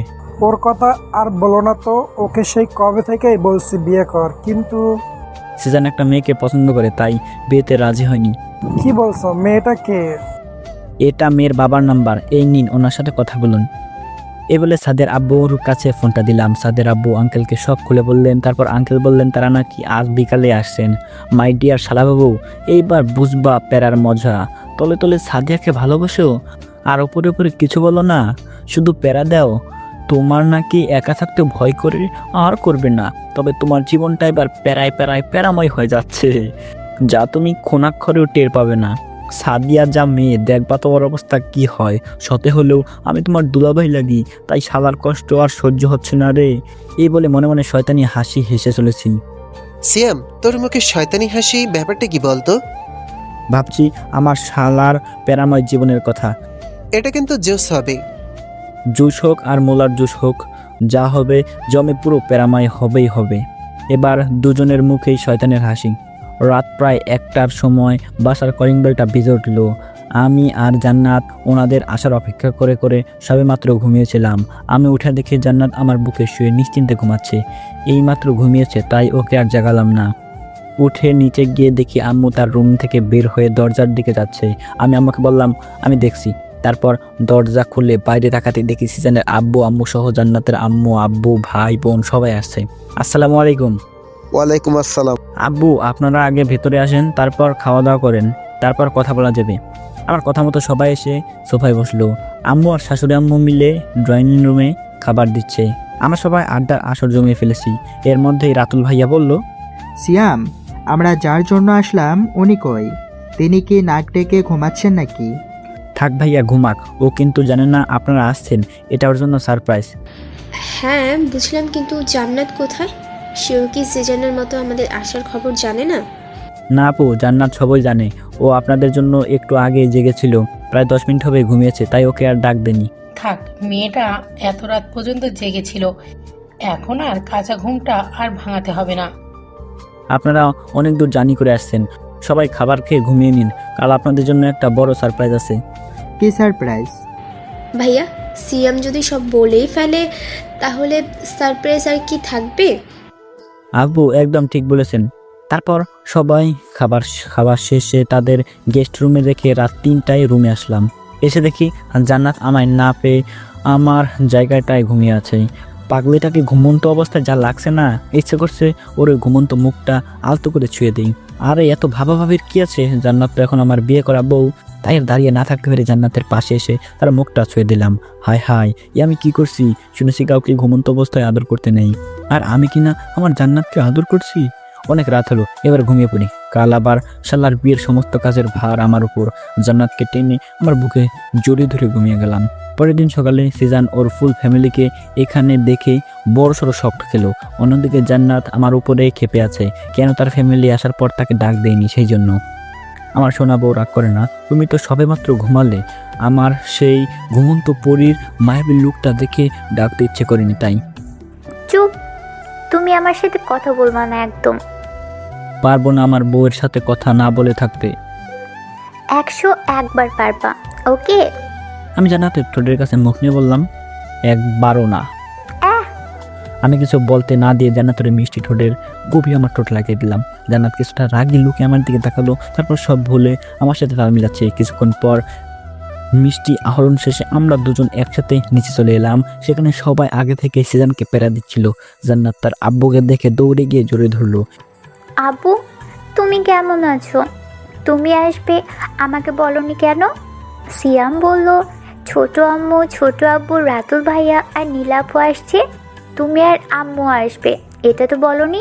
এদিকে আমার আব্বু আম্মু, ছোট বোন আর সিজান ও আবির ছাড়া বাকি সবাই মনে হয় কোনো ঘরের মধ্যে আছে। এর কারণ হচ্ছে ওনারা কেউ জানে না তাদের জান্নাত এখন আর সবার মতো কথা বলতে পারে। এতদিন জান্নাত যখন ওনাদের সাথে কথা বলতো তখন তোতলানোর অভিনয় করতো, যাতে আজ সবাইকে এভাবে চমকে দিতে পারি।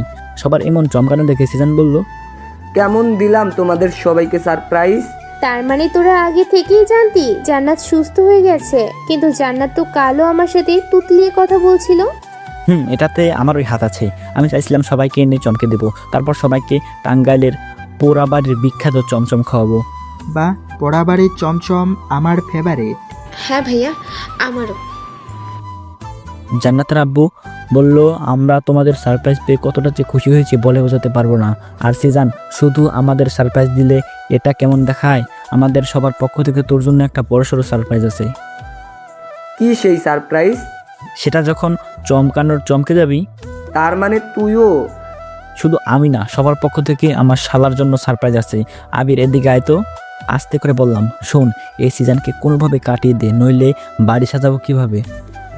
হ্যাঁ শোন, আজ আব্বুর একটা মিটিং আছে, সেখান থেকে ফিরতে ফিরতে 4টা বেজে যাবে। সিজনকে আব্বুর সাথে পাঠিয়ে দিই। তারপর সিজনকে আব্বুর সাথে মিটিংয়ে পাঠিয়ে দিলাম। এরপর আমি, আবির, রাতুল ভাইয়া আর বাকি সবাই মিলে বাড়ি সাজানোর সহ বিভিন্ন কাজে হাত দিলাম। সবাই মিলে করায় অনেক সহজেই সমস্ত কাজ কমপ্লিট। তারপর সবাই যার যার মতো সাজুগুজু করতে ব্যস্ত। আমি অবশ্য জান্নাতকে বলে দিয়েছি সে যেন মেকআপ বক্স নাচ হয়, তাকে এমনিতে খুব সুন্দর লাগে। আর যদি খুব ইচ্ছে করে তো একদম হালকা মেকআপের সাথে গোলাপি রঙের হালকা লিপস্টিক দেবে। এটা শুনে জান্নাত গাল ফুলিয়ে বসে রইল। এভাবে জান্নাতকে দেখে খুব হাসি পাচ্ছে। আর হ্যাঁ, জান্নাতকে গোলাপি লিপস্টিক দিতে বলছি কারণ জান্নাতকে গোলাপি রঙের লিপস্টিক অনেক সুন্দর লাগে। তাই জান্নাতের জন্য আমি নিজে পছন্দ করে গোলাপি শাড়ি এনেছি। আমার শালায় বাসর করবে আর আমি কি বসে বসে আঙুল চুষবো নাকি? আমিও আজ জান্নাতের সাথে বাসর করবো। সবাই তৈরি হচ্ছে, শুধু আমি, আবির আর রাতুল ভাই ছাড়া। বরকে সাজানোর কাজটা আমাদের, তাই সিজন আসলে ওকে আগে তৈরি করব, তারপর আমরা নিজের রেডি হয়ে সাদিয়া ভাবির বাসায় যাব। এদিকে সিজন বাসায় ফিরে অবাক চোখে তাকিয়ে দেখছে, আজ হঠাৎ সিয়ামদের বাসা সাজানো কেন? আর বাসার সবাই দেখি নতুন পোশাক পরছে। এদের দেখে মনে হচ্ছে এখানে কোনো বিয়ের অনুষ্ঠান চলছে। আমরা সিজনকে এভাবে দাঁড়িয়ে থাকতে দেখে এগিয়ে আসলাম। তারপর রাতুল ভাইয়া বলল, ভাই, আমাদের সারপ্রাইজটা কেমন দিলাম? কিসের সারপ্রাইজ? আজ তুই বিয়ে করেছিস, এটা কি সারপ্রাইজ নয়? আজ আমি বিয়ে করছি মানে? হ্যাঁ ভাই, করছিস। এবার চল তো, তোর জন্য আমরা সেই কখন থেকে বসে আছি। ওই সিয়াম ভাইয়া, এসব কি বলছে?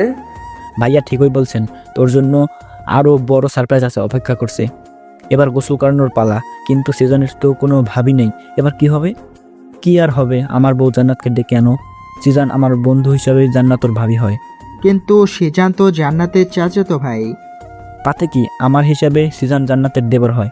আর তো তেমন কেউ নেই। থাক জান্নাত, তুই ভাইকে গোসল করার কাজটা শুরু কর।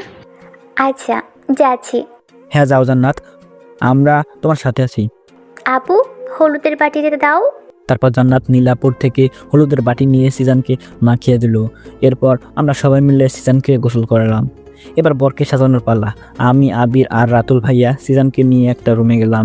সিজনকে বর সাজানো শেষে আমরা নিজেরা তৈরি হতে চলে এলাম। আর এদিকে জান্নাত সহ নীলা আপুরা সিজনের রুমে আড্ডা দিচ্ছে। আমার রেডি হওয়া প্রায় শেষের দিকে, এমন সময় জান্নাত রুমে ঢুকলো। কি ব্যাপার জান্নাত, ভাইয়ের বিয়ে ভাইকে ছেড়ে এখানে আসলে যে? কেন, ভাইয়ের বিয়ে বলে কি বরের কাছে আসতে সমস্যা আছে নাকি? না, তা কেন হবে? তুমি তো আমার রুমে যখন তখন আসতে পারো, তার লাইসেন্স তো তোমার আছেই। তাহলে বললে যে?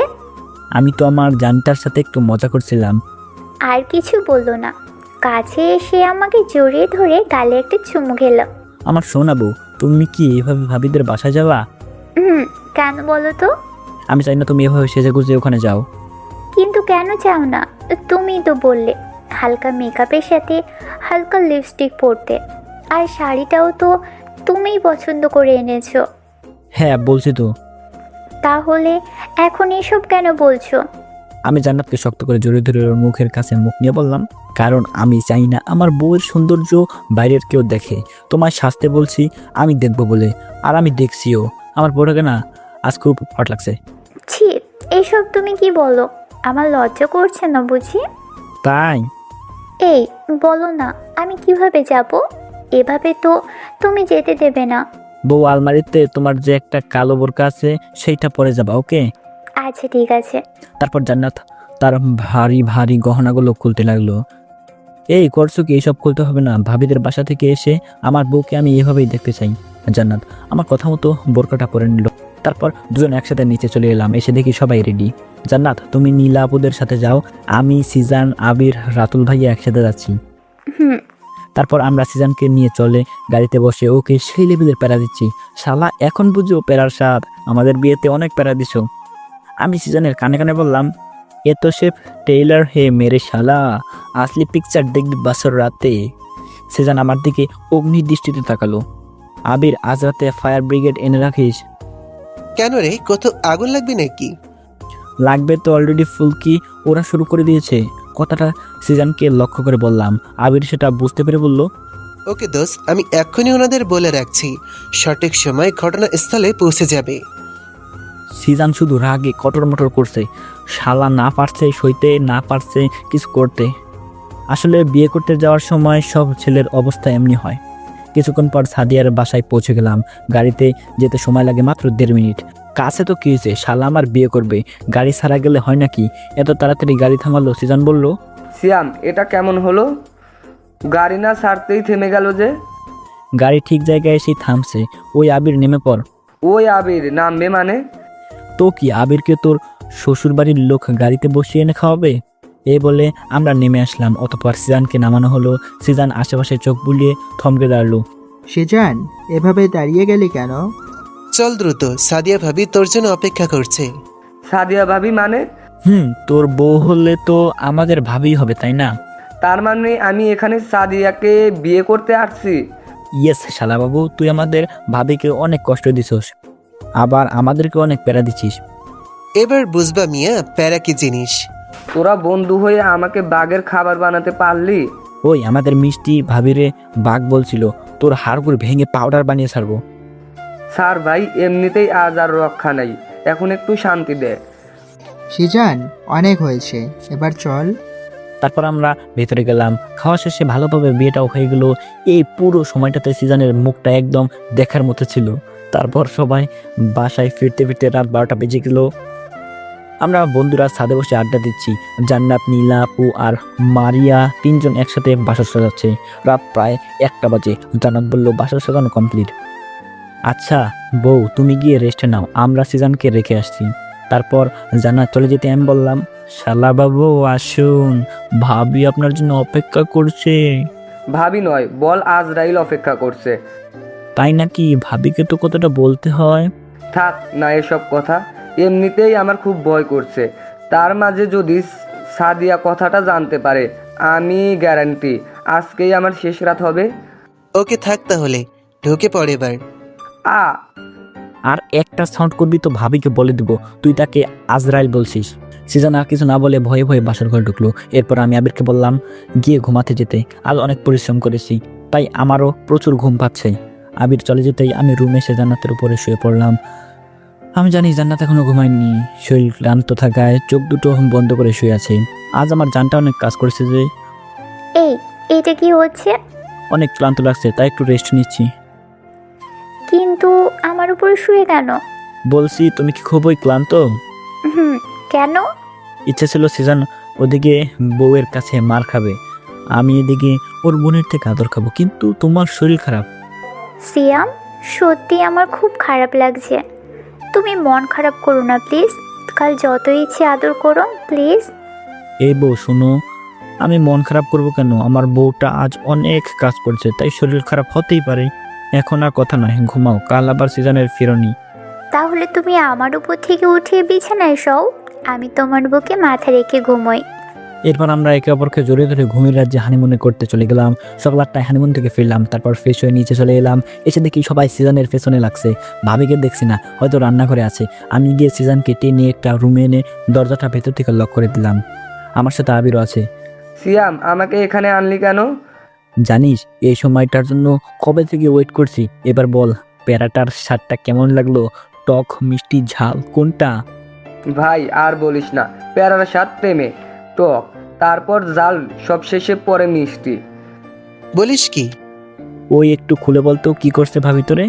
তারপর সিজন যা বলল সেটা শুনে আমি আর আবির হেসে যাচ্ছি, হাসি যেন থামছেই না।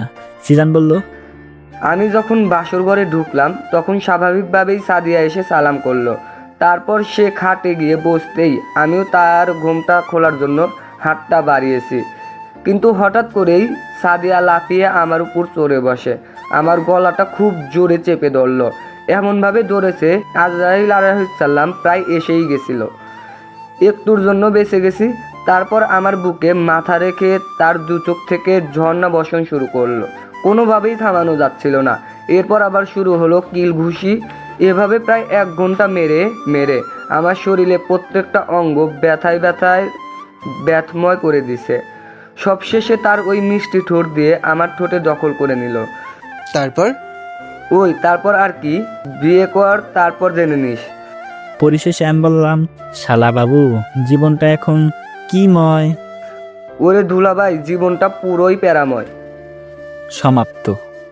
গল্পটা ভালোভাবে সাজাতে পারিনি, তো গল্পটা আপনাদের কাছে কেমন লাগছে? তো আশা করছি, আই হোপ গল্পটা আপনাদের কাছে ভালো লাগছে। তো এরকম আরও মজাদার এবং ইন্টারেস্টিং এবং রোমান্টিক গল্প পেতে আমাদের চ্যানেলটিকে সাবস্ক্রাইব করে পাশে থাকবেন।